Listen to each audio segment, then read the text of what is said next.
E hoje estamos no 5º episódio da nossa série Ele Vive. Estamos falando sobre a Páscoa, estamos chegando aí no domingo de Páscoa, que você vai celebrar com a sua família. E nós estamos meditando um pouco sobre a Páscoa do Antigo Testamento, quando o povo de Israel estava cativo no Egito, às mãos de Faraó, e Deus prometeu livrar aquele povo, tirar aquele povo dali, da terra do Egito. No vídeo passado nós falamos o que eles comeram, como que foi celebrada essa Páscoa, e também os detalhes do cordeiro, os detalhes da alimentação que eles faziam ali.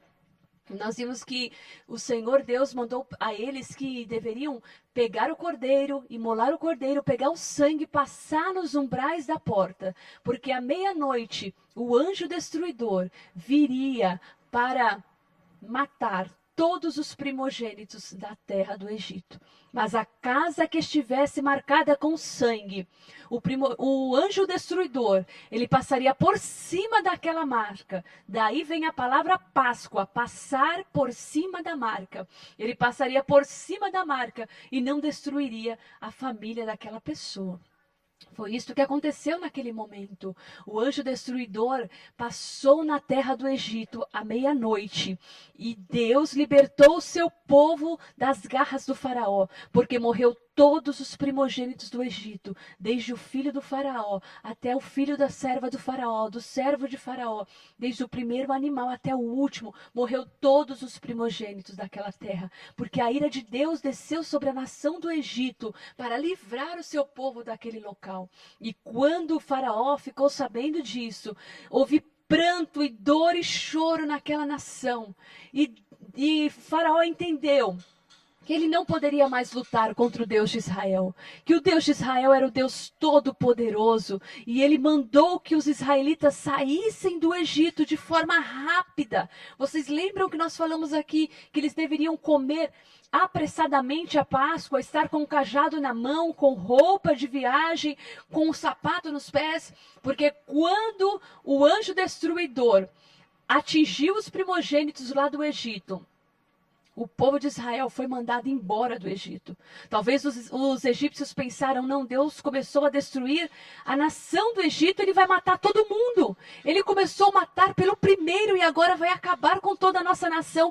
Manda esse povo embora. E a Bíblia diz que eles despojaram os egípcios, porque os egípcios deram para eles roupa, ouro, joias preciosas, para que eles não fossem embora sem nada. E eles levaram todo o seu gado, tudo aquilo que eles tinham ali de melhor no Egito. Eles foram embora e Deus a cada momento no caminho mostrava a sua grandiosidade para com o povo de Deus, libertando eles do Egito.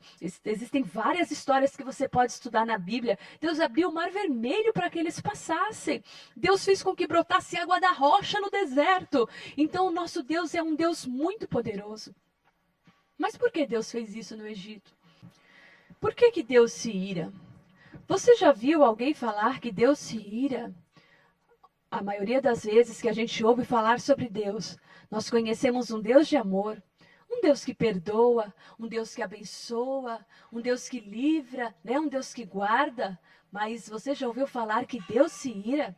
A Bíblia diz que Deus se ira por causa do pecado da humanidade, por causa da iniquidade da humanidade. A ira de Deus é manifesta sobre o mundo, sobre o povo para condenar o povo. Por quê? No livro de Romanos, no capítulo 1, versículo 18, diz assim: portanto, a ira de Deus é revelada do céu contra toda a impiedade e injustiça dos homens, que suprimem a verdade pela injustiça. O que os homens fazem? Eles suprimem a verdade. Essa palavra suprimir significa morte por sufocamento, por asfixia. Eles matam a verdade. Olha o que nós estamos vivendo hoje no nosso país. A verdade sendo sufocada. E muitas vezes a verdade, a mentira, ela se transforma numa verdade. E o povo começa a acreditar naquela mentira, que não é uma verdade. Porque os homens suprimiram a verdade de Deus, os preceitos de Deus, os mandamentos de Deus, aquilo que Deus havia instituído como família, como a gente viver aqui nessa terra. Deus instituiu uma lei e os homens têm suprimido a lei de Deus pela injustiça. Então a injustiça, ela causa indignação a Deus. Deus é o justo juiz. Salmo 7, versículo 11 diz: Deus é o justo juiz. Um Deus que se ira todos os dias. Deus se ira todos os dias. Por que ele se ira todos os dias? O livro de Jó vai nos dizer, capítulo 15, versículo 16: quanto ao menos o homem que é impuro e corrupto e que bebe iniquidade como se fosse água. Os homens são impuros, a humanidade é impura, é injusta, pratica corrupção e isso causa ira diante de Deus. Você imagina, você que assiste a televisão, você chega, você liga a sua televisão e você vê todas aquelas atrocidades que foram cometidas, pessoas abusando de crianças, pessoas matando crianças, homens matando mulheres, mulheres matando homem, a corrupção na política, a corrupção em todas as esferas da nossa sociedade. E isso te causa o quê? O que causa em nós? Nós ficamos irados, nós ficamos revoltados. Imagina Deus que é santo. A Bíblia diz que Deus é santo e nele não habita iniquidade nenhuma. Ele é separado do pecado. Imagine um Deus santo olhando lá do céu e contemplando todas as iniquidades dos homens em uma vez só. Todos os dias. A Bíblia diz que ele fica irado. Ele se ira. E a ira de Deus vem em forma de justiça. E ele tem que praticar a justiça. Porque a Bíblia está dizendo que Deus é um Deus justo. Ele é o justo juiz. E o justo juiz tem que praticar a justiça. Você já imaginou um serial killer que chega diante do julgamento e o juiz daquele serial killer diz: nossa, eu sou um juiz muito bom, eu vou te perdoar. Pode voltar para a sociedade. O que a sociedade vai imaginar desse juiz? Esse juiz não é um juiz bom. Esse juiz é um péssimo juiz, porque ele não exerceu a justiça. A mesma coisa é Deus. A Bíblia diz que Deus é o justo juiz. Ele exerce a sua justiça. E quando nós pecamos, ele vem com a sua justiça e nos pune. A ira de Deus está derramada sobre toda a impiedade dos homens. A ira de Deus foi derramada sobre o Egito quando ele matou os primogênitos ali no país do Egito. Mas esse mesmo Deus que é justo, que é bom, ele é bom, as suas misericórdias duram para sempre. Em Lamentações, no capítulo 3, versículo 23, diz assim: graças ao grande amor do nosso Senhor Deus, é que não somos consumidos, pois as suas misericórdias são inesgotáveis. Elas se renovam a cada manhã, grande é a sua fidelidade.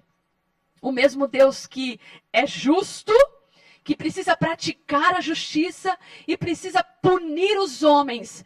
Ele agora também se mostra um Deus misericordioso. O que é a misericórdia de Deus? Deus olhou para a humanidade e viu a humanidade caída no seu pecado. Viu uma humanidade toda em condenação, porque ele deveria condenar o pecador.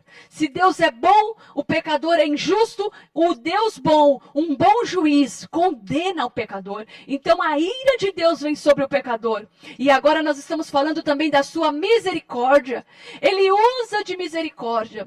E para não condenar o pecador à morte, o que Deus fez? O que Deus fez? Você sabe o que Deus fez para que você não fosse condenado à morte? A Bíblia diz, João capítulo 3, versículo 16. Porque Deus, ele amou o mundo de tal maneira que ele deu o seu único filho para que todo aquele que nele crê não pereça, mas tenha a vida eterna. Deus nos amou de uma forma tão grande que ele planejou. Este é o plano de Deus. Esse plano ele foi traçado antes da fundação do mundo. E quando nós vemos a Páscoa dos israelitas, o plano de Deus está ali detalhado na Páscoa, mostrando para a nação de Israel como que ele salvaria a humanidade. E a salvação veio através do seu único filho. Ele envia o seu único filho para morrer no nosso lugar.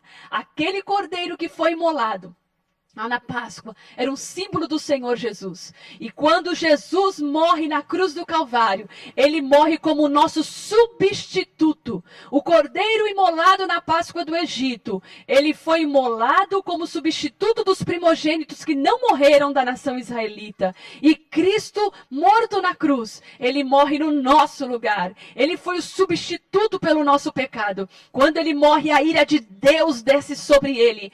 A ira que deveria descer sobre a humanidade, agora desce sobre o Senhor Jesus na cruz do Calvário. Ele morre crucificado, derramando todo o seu sangue. O sangue, é no sangue que estava a vida. Quando aquele cordeiro era imolado e derramado sangue na bacia, a vida do cordeiro saía ali naquele sangue. A Bíblia diz porque a vida está no sangue. Então todo o sangue do cordeiro saía ali e agora o sangue de Jesus é derramado.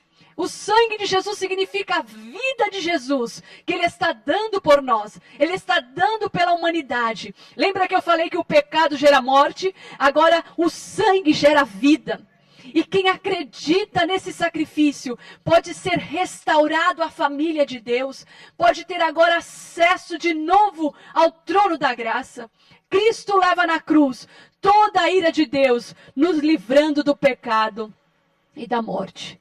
Romanos 3, 23 diz assim: pois todos pecaram e estão destituídos da glória de Deus, sendo justificados gratuitamente por sua graça, por meio da redenção que há em Cristo Jesus. Cristo nos redime naquela cruz do Calvário, nos salva, nos resgata e nos traz de novo a família de Deus. Isaías 53 também diz: mas ele foi ferido por causa das nossas transgressões e moído por causa das nossas iniquidades. O castigo que nos traz a paz estava sobre ele, e pelas suas pisaduras nós fomos sarados. Se você crê nessa mensagem, a salvação ela é de graça. A salvação basta você crer. Não precisa mais de sacrifício. Cristo já morreu na cruz do Calvário por nós.